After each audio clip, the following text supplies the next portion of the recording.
श्रीगोविन्दं प्रपद्येऽहं दीनानुग्रहकारकम् वन्दे मुकुन्दमरविन्ददलायताक्षं कुन्देन्दुशङ्खदशनं शिशुगोपवेशम् इन्द्रादिदेवगणवन्दितपादपीठं वृन्दावनालयमहं वसुदेवसूनम्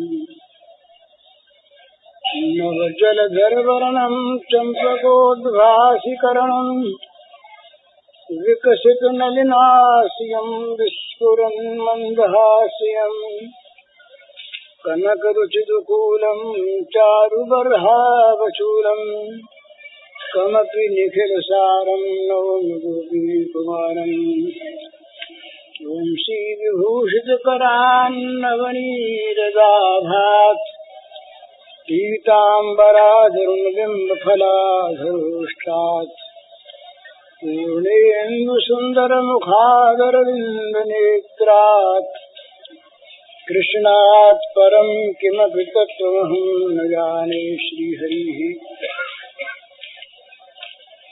अखिल विश्व ब्रह्मांड के रूप में अभिव्यक्त भगवान के नाते आप सबके श्री चरणों में मेरे सभक्ति नमस्कार। तुम्हार मर्म मैं जाना। भगवान जब मंगा रहे नाथ वो बिल्कुल नजीक नहीं लाता, पर कहता है कि प्रभु मैं आपके मर्म को जानता हूँ। देखिए, भगवान के मर्म को कौन जानते हैं? भगवान के प्यारे, भगवान के भक्त। नहीं तो ब्रह्मा जी कहते हैं मर्म न जाने कोई।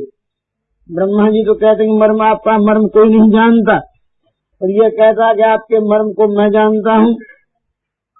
तो बात क्या है कि मर्म, भगवान के मर्म को जानने वाले भगवत भक्त ही होते हैं। भक्त के सिवा चाहे ब्रह्मा भी क्यों न हो जाए, मर्म नहीं जान सकता। भगवान राघवेंद्र तो कह रहा है कि प्रभु आप यदि नौका पे बैठना चाहते हैं तो आप आपके चरणारविंद को धोने के लिए मेरे को आज्ञा दीजिए। मैं आपके चरणारविंद धो करके और बाद में नौका में बैठाऊंगा। भगवान ने कहा भैया क्या जितने नाव में बैठने वाले आते हैं उन सबके तो चरणारविंद धोता है?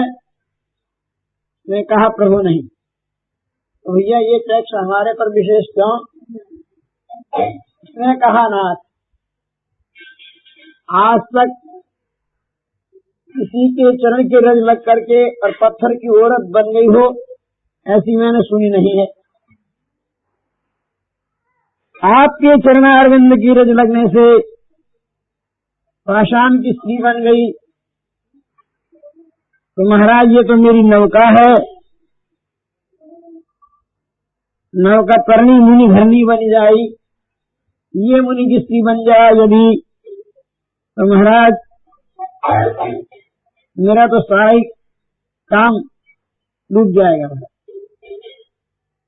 इसलिए आप चरणारविंद धोने के लिए आज्ञा दीजिए और मैं आपके चरणारविंद को अच्छी प्रकार धो दूंगा, रज बिल्कुल साफ कर दूंगा। बाद में आप आगे से विराजमान होइए और पार पधारिए। भगवान ने कहा भैया ये नई बात हम क्यों करवाएं? जो कभी किसी के तो पाँव नहीं धोता तो हमारे हम क्यों धुलाएंगे? हम नहीं धुलाएंगे। उनने कहा महाराज नहीं धुलाओगे तो मैं भी नाव में आपको नहीं बिठाऊंगा। ने कहा रे भैया गजब करता है, क्या हमें पार नहीं जाने देगा? महाराज आपको पार ही जाना है या मेरी नौका से आपको काम है? उन्होंने कहा भाई जाना तो पार ही है। उन्होंने कहा मैं बताऊंगा आपको पार जाने का रास्ता।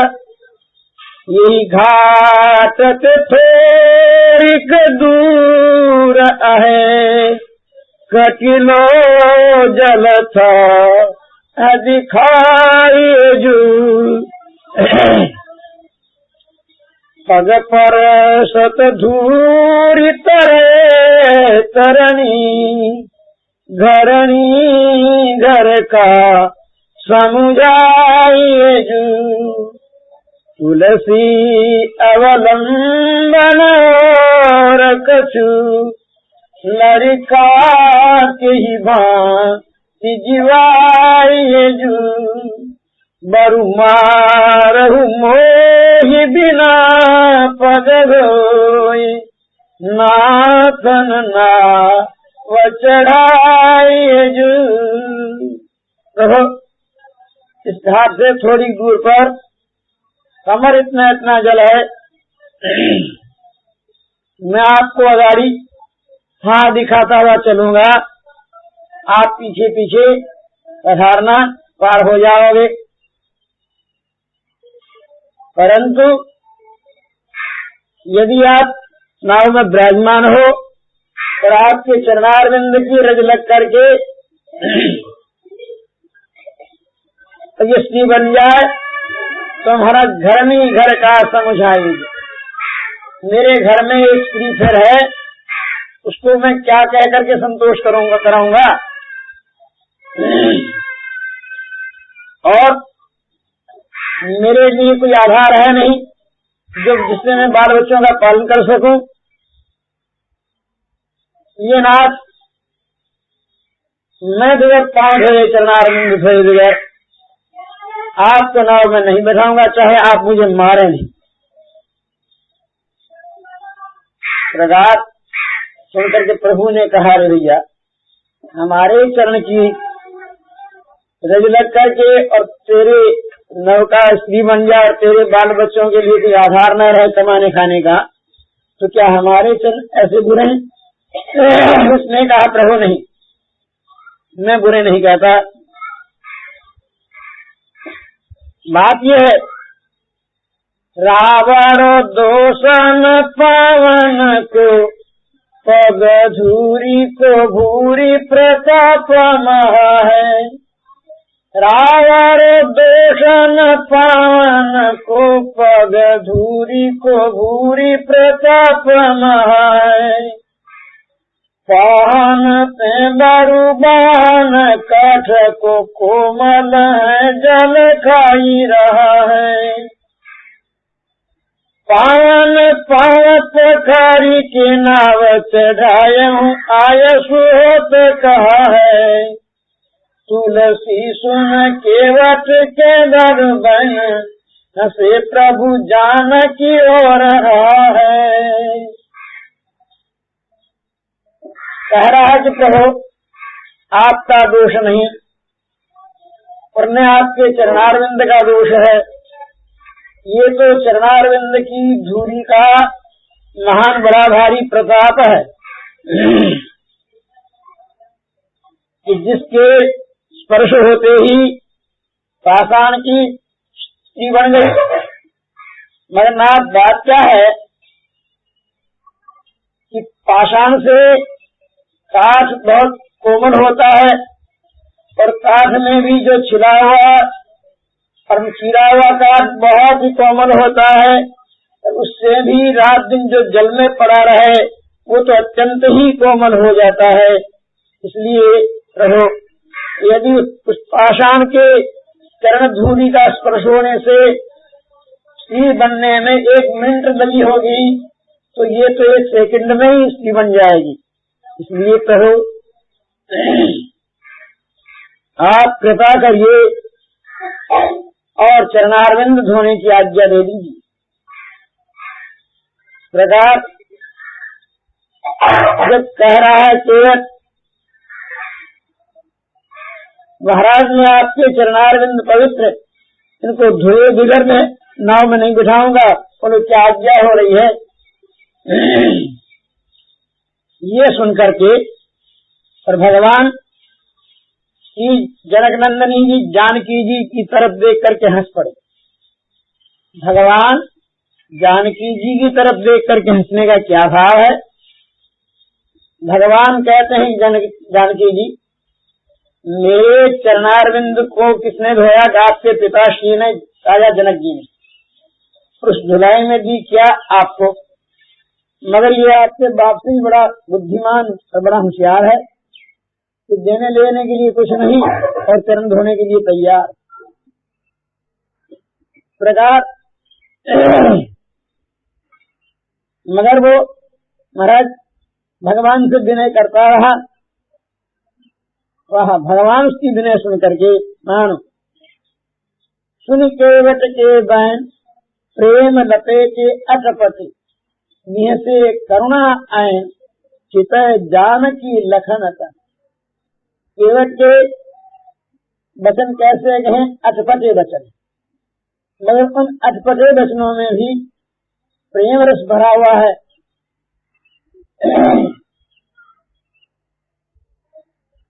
भगवान वचनों को सुन करके और जानकी जी और लक्ष्मण जी दोनों की तरफ देख करके भगवान हंसे। अब दोनों की तरफ देख करके हंसने का क्या भाव है,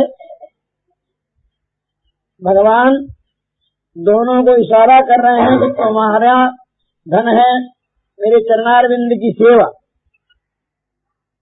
यह केवल तुम्हारा धन है, उसमें पापी लेना चाहता है, क्या दोगे? ये इशारा था। आखिर में महाराज लक्ष्मण जी और जानकी जी दोनों ही कहते हैं प्रभु बहुत देर हो रही है, और देवी जी बस ऐसे कहते ही भगवान ने कहा भैया जैसे तेरी नौका न जाए वही उपाय कर ले। बस प्रभु की रुख पाए करके और अपने बाल बच्चों को बुलाया, स्त्री को बुलाया, जल्दी आओ। ये आ गई, बाल बच्चे सब एकत्रित हो गए, भगवान को घेर करके बैठ गए। बीच में भगवान राघवेंद्र, लखनलाल जी और श्री किशोरी जी विराजमान है। केवट एक काट का कठोता लाया, प्रभु के चरणारविंद उसमें रख दी। बड़ी बुद्धिमानी है, उसने विचार किया कि यदि चरण रख लगने से ये छोटा कठोता उठ जाएगा या बन जाएगा तो मैं नौका में प्रभु को नहीं बिठाऊंगा, और यदि यह छोटा कठोता न उड़ेगा तो नाव तो इससे बड़ी है, वो तो इस प्रकार उड़ सकती है। यूं विचार करके कठोते में प्रभु के चरणारविंद रखकर एक कठोता जल का भर करके गंगा जल का ले आए, और स्त्री व गंगा जल भगवत चरणारविंद के ऊपर रह रही है, और वह केवट प्रभु के चरणारविंद को धो रहा है। कोमल चरणारविंदों के ऊपर केवट का वो हाथ फिर रहा है। प्रभु के चरणारविंद के ऊपर जल ऊपर से गंगा जी का, वही भगवान की चरणारविंद का उत्पन्न हुआ भगा जल अब भगवत चरणारविंद धो रहे हैं। देवता लोग इसके भाग्य की सराहना करते हुए पुष्प बरसा रहे हैं कि आज इसके बड़े भाग्य हैं। ये चरण कौन से हैं? गंग जनक अनंग अरिप्रिय कपट बटु बलिछर, जिससे गंगा जी उत्पन्न हुई है। भगवान शंकर हमेशा अपने हृदय में बड़े आनंद से रखते हैं, बड़े प्यारे हैं शंकर भगवान को चरणारविंद। और कपट के पति ब्रह्मचारी बनके बलि को छलने वाले फिर कैसे चरणारविंद हैं? लक्ष्मी लाल ललित करतल छवि अनुपम धर। लक्ष्मी जी अपने कोमल कोमल हाथों से हमेशा सुहारती रहती है, और जिन चरणारविंद की छवि उसकी उपमा नहीं दी जा सकती दूसरी। सकृत उर आनत जन ही जन हो तो तारण करण, जिन चरणारविंदों को एक दफे जो मनुष्य हृदय में ले आता धारण कर लेता है, वह सदा के लिए तारण करण बन जाता है। वह चरणारविंद केवट को धोने के लिए मिले हैं। केवट उन चरणारविंदों की रज नखों के सहारे से और चरणारविंद के नीचे जो रेशा है इन दिशाओं में से खूब धीरे धीरे धो रहा है। ऐसे कोमल चरणारविंद पर जब हाथ फिर रहा है, ऐसे कोमल चरणारविंद को देखकर महाराज वो तो चित्त में बड़ा प्रसन्न होता हुआ कहता, वाह वारे चरण तेरी बलिहारी, वाह वारे चरण तेरी बलिहारी, तू अति कोमल तू अति शीतल, तू अति कोमल तू अति शीतल, तीनों ही ताप हरणहारी, तीनों ही ताप हरणहारी, वाह वारे चरण तेरी बलिहारी, वाह वारे चरण तेरी बलिहारी, वाह वारे। इस प्रकार महाराज वो केवल चरणारविंद को धोता हुआ मग्न होता है। आहा, ऐसे चरणारविंद, ये भाग्य, यह आनंद ब्रह्मा जी को मिलना बड़ा मुश्किल है, बहुत दुर्लभ, परंतु प्रभु कृपा से आज ये सौभाग्य देव को प्राप्त हुआ है। देख करके देवता बड़े हर्षित होते हैं, बार बार पुष्पों की वर्षा करते हैं, उसके भाग्य की सराहना करते हैं। चरणारविंद धोया, जब सीधे चरणारविंद को धोकर और महाराज बाएं चरणारविंद को धोने के लिए तैयार हुआ, प्रभु ने वही गीला चरणारविंद नीचे रज में रख दिया।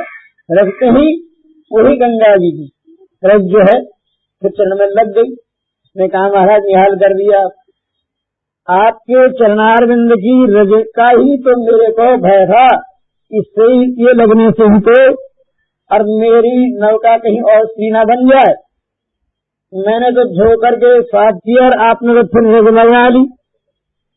भगवान ने कहा, भैया अब जो एक पाँव को धो लिया, दूसरा धो रहा है, तो फिर मैं ये पाँव रखूं कहाँ? बोले, महाराज मेरे हृदय पर रखिए और कहाँ रखें? बस दोनों चरणारविंद अर्थात मेरे हृदय में रखिए, बस यही जगह है। इस प्रकार कहता हुआ फिर दूसरे चरण को धो करके अपने हृदय पर यूं रख लिया। अब वो जिसके पहले रज लगा ली थी उसको भी फिर धोया, उसने धोकर पहुंच करके अपने हृदय से लगा, प्रभु पाद पद्मों में प्रणाम किया करके जलभा भगवत चरणारविंद का धोया हुआ। उससे पहले तो पितरों को पार किया, पितरों का तर्पण किया। उस तर्पण से अपने पिता पितामह प्रपितामह वृद्ध प्रपितामह माता मातामही प्रमातामही वृद्ध प्रमातामही इत्यादि महाराज मातामह आदि सारे पितरों को पार किया संसार समुद्र से। पितर जब पार हो चुके, अब कुटुंब को पार करना शुरू किया, बाल बच्चों को, स्त्री को, सबको पिलाया भगवत चरणारविंद का। तो चरणोदक एक बूंद चरणामृत लेकर कुटुंब सहित वैकुंठ पठा। बस ये महिमा भगवत चरणारविंद के चरणोदक की है। वह लेकर फिर आप खुद ने पान किया, स्वयं पार हुआ। अब प्रभु से कहा, प्रभु अब विराजमान हो जाइए आप आनंद से। भगवान राघवेंद्र लक्ष्मण जी और जानकी जी सहित नौका में विराजमान हो गए। सामने केवट बैठ गया। नौका को चलाने के जो दोनों तरफ लकड़ियां रहती है दान, उनको हाथ में पकड़ लिया और प्रभु की छवि निरखता हुआ अब नौका को उसने गंगा के भीतर चलाई। विचार किया, गंगा जी का प्रवाह जो पाट है बहुत नजीक है, अभी थोड़ी देर में मेरी नौका किनारे लग जाएगी, प्रभु उतर करके पधार जाएंगे। आज ये सौभाग्य मेरे को प्राप्त हुआ है कि भगवान राघवेंद्र जो जगत को अपने अधीन में रखने वाले, सारा जगत जिनके अधीन में है, वह प्रभु आज गंगा के उस पार जब तक न पहुंचे तब तक मेरे अधीन में है, जब तक जा नहीं सकते। ये सौभाग्य फिर प्राप्त होना बड़ा दुर्लभ है। ये मौका बीच में फिर कोई व्यवधान नहीं। भगवान के आज महाराज मैं लक्ष्मण जी जानकी सहित बड़े आनंद से दर्शन कर रहा हूँ, यह मौका फिर बार बार नहीं मिलेगा, तो अभी जल्दी भगवान को पार नहीं करना है। यूं विचार करके और नौका को सीधे प्रवाह की तरफ 5, 7, 10 मील लेगा, फिर पीछे महाराज इधर ले आया, फिर उधर ले गया, फिर इधर ले आया, घुमाते घुमाते बहुत समय जब हो गया तब प्रभु ने कहा भैया चक्कर क्यों खिला रहा है गंगा में? बस पड़ा। मैं कहा प्रभु मैं आपसे बदला ले रहा हूँ। भगवान ने कहा भैया बदला कौन सा? फिर आपने मुझे संसार समुद्र में बहुत चक्कर खुआए हैं, तो गंगा में तो मैं भी खुलाऊंगा आपको महाराज। और दूसरी बात यह है कि आपने आज तक जीवों को चक्कर खिलाया है मगर खुद ने अनुभव नहीं किया है, तो आपको मैं अनुभव कराऊं कि जीवों को विचारों को चक्कर खुआने से कितना कष्ट होता है। यहाँ गंगा में आपको 5-10 चक्कर लगाए गए, उसी में आप कहते हो कि भैया चक्कर क्यों खिलाता है, तो आप संसार में जीवों को कितने चक्कर खिलाते हो, तो महाराज इस बात का अनुभव हो जाए, इसलिए मैं आपको चक्कर खिला रहा हूँ। भगवान हंस पड़े, भैया अच्छी बात है। आखिर में मैं विचार किया अगर अत्यंत देर हो जाएगी, प्रभु को गाड़ी पधारने में कष्ट होगा, तो लेकर वो किनारे पर पहुंच गया। जब पहुंच गई नौका किनारे पर, प्रभु जब उतरने लगे, थोड़े जल में नौका यूं डगमग करती है, उस समय में उस केवट ने खुद पहले उतर करके नीचे कहा प्रभु मेरा हाथ पकड़ लिया। भगवान ने उसका हाथ पकड़ लिया। भगवान जब हाथ पकड़ा, प्रभु वहां गएगी लाज बस, तो कह करके भगवान को उतार दिया। जब लक्ष्मण जी महाराज उतरने लगे, दूसरा हाथ लक्ष्मण जी महाराज को पकड़ा दिया, आपका उतार दिए और हाथ पकड़ कर नीचे उतार दिया।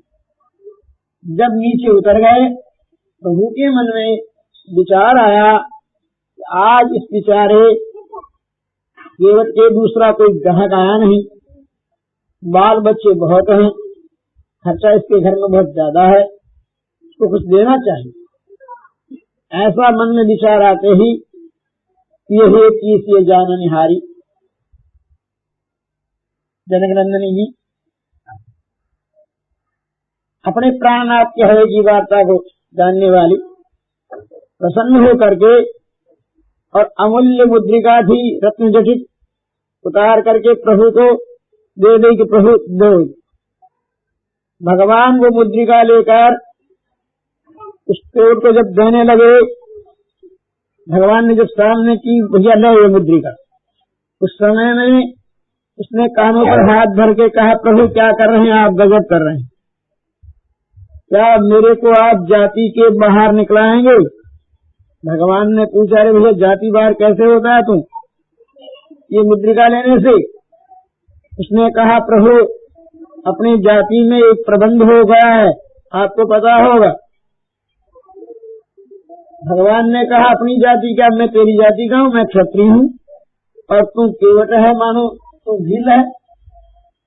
उसने कहा महाराज बात सही है, ऐसे तो जाति हमारी अलग है आपकी अलग, मगर दोनों का काम एक है, रोजगार एक है। जाति पाति हमारी न्यारी करीनाथ, केवट को कर्म एक नीके कर निहारिये, नाई सोन नाई लेत धोबी ना धुलाई लेत, देके उतराई नाथ जाति ना बिगाड़िए। आप तो उतारते हैं भव सागर के पार प्रभु, सरिता पार उतार कुटुंब दिन गुजारिए, मेरे घाट आए नाथ तुमको उतारे पार, तुमरे जब आऊं तब मोको उतारे। देखो और लेना देना क्या है, पार उतारने वाले से कुछ उतराई नहीं लेते हैं, यदि ले ले तो जाति बाहर कर दे। इसी प्रकार नाई नाई की हजामत करता है, पैसे भी लेता, वो उसकी कर दे वो उसकी कर दे। धोबी धोबी के कपड़े धो दे वो धुलाई नहीं लेता। इसी प्रकार रहो, पार उतारने वालों में आप भी पार उतारने वाले हैं संसार समुद्र से, और मैं एक छोटी नदी से पार उतार करके लोगों को अपने दिन गुजारता हूँ, कुटुंब का पालन पोषण करता हूँ। तो जब आप मेरे घाट पर पधारे तो मैंने आपको पार उतारा। प्रभु जब मैं आपके घाट पर पहुंचूं उस समय में आप भी पार उतार देना, और देना लेना क्या। और फिर जब पीछे लौटती वक्त आप पधारेंगे और नौका पर बिराजेंगे तो जो कुछ आप दोगे वो ले लूंगा।